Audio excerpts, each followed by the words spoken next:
ফজলে তাদেরকে শহীদ করে দিয়েছে, তারপরে বলেছেন একটা গুলি চালানো হয় নাই। যারা অন্যায় করে নিজেকে আবার পরহেজগারির ঘোষণা করে, আজকে কোথায় আপনি? কেন পালাইলেন দেশ ছেড়ে? আসুন, যদি বুকের সাহস থাকে আসো বাংলাদেশে, তোমার সঙ্গে উলামায়ে কিরাম খেলায় নামতে চায়। আমি দায়িত্বহীন কণ্ঠে বলি, সেই হেফাজতে ইসলামের রক্ত ঝরা উলামায়ে কিরাম যতদিন বেঁচে থাকবে বাতিলের সঙ্গে আপোষ নয়। আরেকটি কথা বলতেই হয়, আসানুল হক ইনু, ও নাস্তিক কোথায় তুমি? একটু বাহির হও, একটু বাহির হও, তোমাকে দেখতে চায় জনগণ। যেই পৃথিবীর শ্রেষ্ঠ সুনাম ধন্য আলেমে দ্বীন শেখুল হাদিস আল্লামা আহমদ শফি রহমাতুল্লাহের মতো মানুষকে তুমি তেতুল হুজুর বলে গালি দিয়েছ। কোথায় আজকে? বাহির হও, জনসম্মুখে আসো। পশম খুঁজে পাওয়া যাবে না, খুঁজে পাওয়া যাবে না। আর একটি কথা বলতে চাই, ইমরানের সরকার, আমার জন্মভূমি কুড়িগ্রামের, কোথায় তুমি ইমরানের সরকার?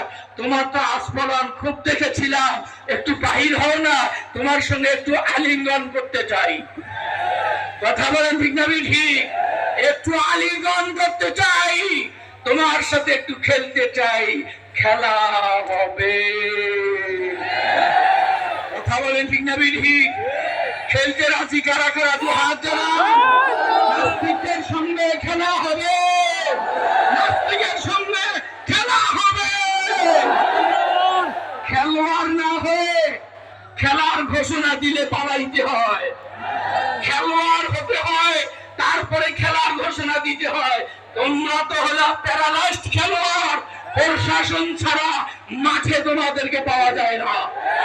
প্রশাসন ছাড়া আসো, পুলিশ ছাড়া আসো, রাইফেল ছাড়া আসো, কামান ছাড়া আসো, গরম পানি ছাড়া আসো, ট্যাং ছাড়া আসো, তোমাদের একটাও মাঠে জীবন নিয়ে ফেলে যেতে পারবে না, একটাও বাড়িতে যেতে পারবে না। ওলামার কাম খেলতে জানে, ওলামায়ে কিরামের ট্রেনিং আছে, খেলার ট্রেনিং আছে। কি খেলা দেখতে চাও? কুস্তি আমরা পারি।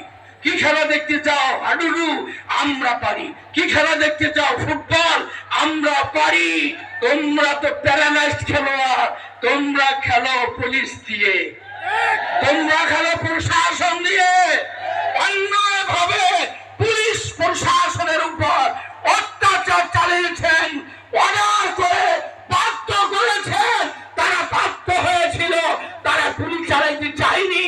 আমার কাছে এক প্রশাসনের ভাই বলেছে, হুজুর শাপলা চত্বরের দিন আমাকে গুলি তো ফায়ার দেখাইতে হবে। খোদার কসম, আমার অন্তরে মায়া লেগেছে। এই টুপিওয়ালা আল্লাহওয়ালার বুকে কেমনি গুলি চালাই, আমি আসমানের দিকে, আকাশের দিকে গুলি চালাইছিলাম। না হলে তো আমার চাকরি থাকবে না, আমাকে ফায়ার দেখাইতেই হবে। এরকম হাজারো দরদি প্রশাসন আছে আমাদের মাঝে, কথা বলেন ঠিক না বেঠিক?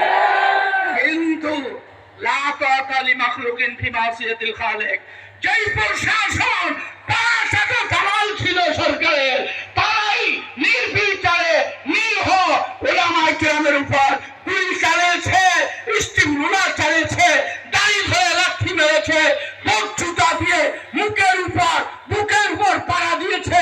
আমার চোখে শাপলা চত্বরে দেখা, আমার চোখে শাপলা চত্বর দেখা। কথা বলেন ঠিক না ঠিক? আসুন সংগ্রামী ভাইরা আমার, দুঃখে গলজা ফেটে যায়।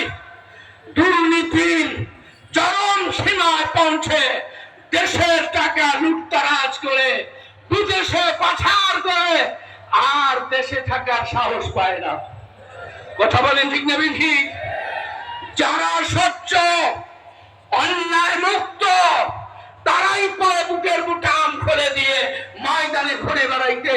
বুঝে গেলে তোমরা যেহেতু পালাও, তোমাদের মতো চোর গুন্ডা বাটপার আমাদের জন্মের পরে অদ্যাবধি আমরা দেখি নাই। কথা বলেন ঠিক না ঠিক? ওয়াজের মাঠে বক্তাদের মুখ থেকে মাইক কেড়ে নিয়ে লাঠি দেওয়া হয়েছিল।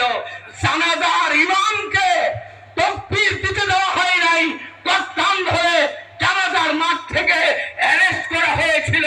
এই ছিল খুনি হাসিনার বর্বরতার সিস্টেম। কথা বলেন ঠিক না ঠিক?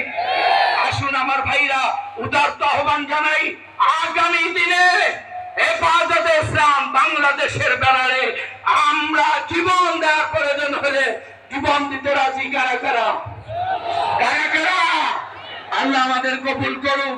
পরিশেষে শাপলা চত্বর থেকে নিয়ে 5ই আগস্ট 2024-এর এই আন্দোলনে যারা শাহাদাত বরণ করেছেন, সকল শহীদ দানের রূহের মাগফিরাত কামনা করে আপনাদের কাছ থেকে বিদায় নিচ্ছি। আবারও বলি, খেলা চলছে। কথা বলেন ঠিক না ঠিক? খেলা হবে। Smart Bangladesh team. কথা বলেন ঠিক না ঠিক? আখির দাওয়ানা আনিল হামদুলিল্লাহি রাব্বিল আলামিন।